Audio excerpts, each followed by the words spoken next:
અરે નરેન્દ્ર મોદી જેવો તો કોઈ રાજા આ જગતમાં મી જોયો નહીં, એટલી ઉંમરમાં કોઈ દી મી આવો રાજા ન જોયો. કારણ કે આપણે આ પબ્લિક નું ભલું કરવા માટે એના કૃષ્ણ તરીકે ઉતાર્યો છે. એની કોક કિંમત કરો આ જગતમાં. કારણ કે ઈ આપણા હારું જ દુખી થાય, પણ છતાં આપણે એનું કોઈ ભાંડાર જોયો નથી.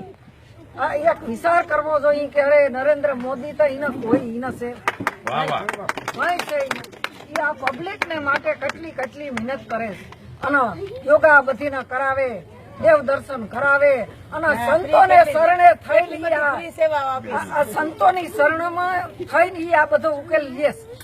સંતો પેલા નમે. અરે આવા રાજા તો ક્યાંય જગતમાં નથી જોયા. સવારતના રાજા છે જગતમાં. આ જગતમાં રાજા સવારતના છે.